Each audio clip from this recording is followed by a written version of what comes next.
If you've got children in Japan, you've probably thought about saving up for their educational expenses. Let's talk about it.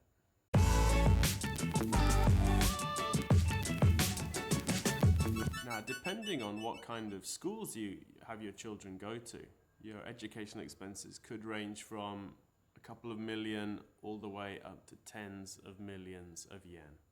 And some people obviously want to get a start on that early on. So from when the child's born or even beforehand, they want to start saving, maybe investing that money to help it grow to meet those expenses. And you've basically got you've got three different choices in what you can do. You can either save cash, or you can invest the money, or you can buy educational insurance products. And we're just going to go through each of those. And then there's another factor, which is whether you save or invest in your own accounts, or whether you save and invest in the child's accounts in their name. And there's pros and cons to both of these. So let's take a look at them step by step. The first option is just to save cash. And obviously the benefit of cash is that it doesn't go up and down in value. There's no volatility. It's easy to understand. It's pretty safe. You can put it in the bank, and a bank account is insured up to 10 million yen. So that is the safest option, but obviously in Japan, if you have a cash savings account, there's not very much interest paid on that account. So your savings aren't going to grow very much. And if you're talking about, saving for university for a child who's just been born, that's 18 years of not having your money grow. And that's not a great option, I think, in the long term.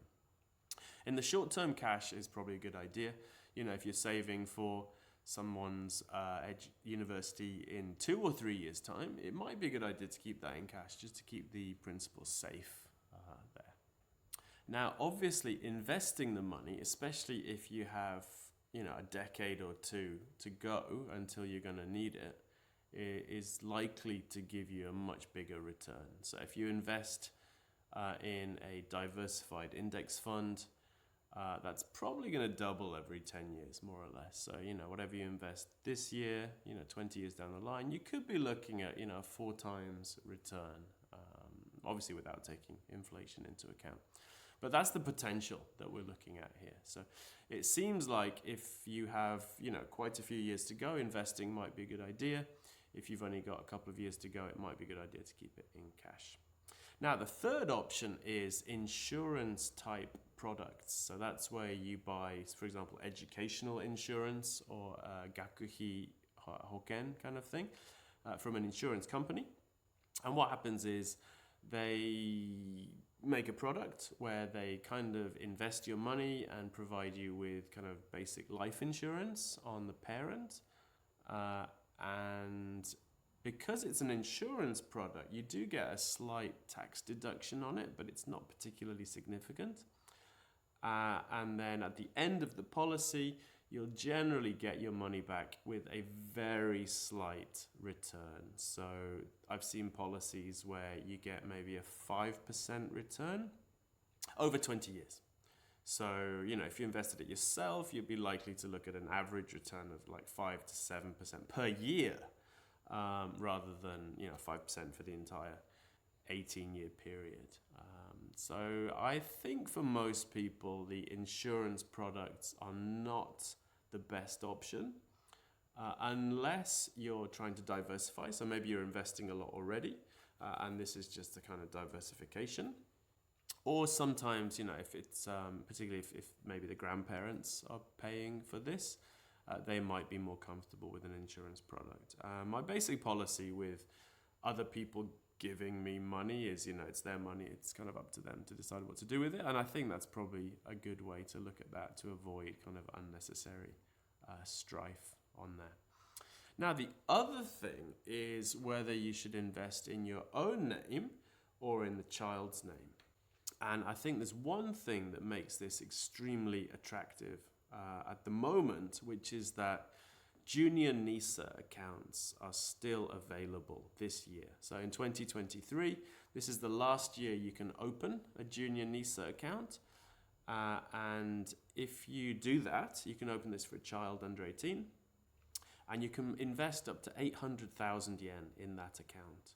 And then after this year, you'll no longer be able to put money into the accounts, and you won't be able to open a new account.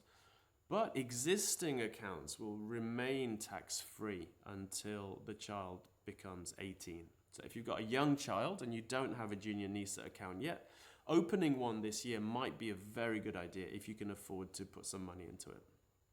You know, if you put in 800,000 yen this year and say your child is 1 or 2 years old, by the time the child reaches 18, you're looking at probably quite a considerable amount of money, maybe 2 million yen, 2.5 million yen from that initial 800,000. So that's definitely worth doing if you have the funds available and if you're able to open the account. You can do this with any broker. Obviously, if you're a US citizen and your children are also US citizens, be very aware of the limitations on what you can do there. Basically, you shouldn't buy index funds or ETFs in there. Only kind of Japanese shares, basically. But everyone else, invest in a diversified mutual fund. It's probably the best way to go. Now, other than junior NISA, basically, I don't see very much incentive to invest in the child's name. So parents and also grandparents are allowed to pay for educational expenses for their children or grandchildren, and that is not counted as a gift. It doesn't come under gift tax at all. So there's not really a big advantage in investing in the child's name or saving in the child's name. Unless you're going to use junior NISA or something similar. Generally, it's better for you to invest in your own accounts using NISA and so on. And then that gives you more flexibility. So when the child reaches the age of 18, you can choose to pay their school fees, or you can use the money for something else. You can have them take out a loan and then maybe help them pay it back later. I'm quite a big fan of having children take out loans for their university fees and so on. I think it gives them more sense of responsibility, a sense of ownership of that time. And of course, parents can choose to help them pay the loans off later if they want to, if they're able to afford to. Now, there's one last option, which is that currently for the next 3 years, so there's this special tax break for funding children's educations.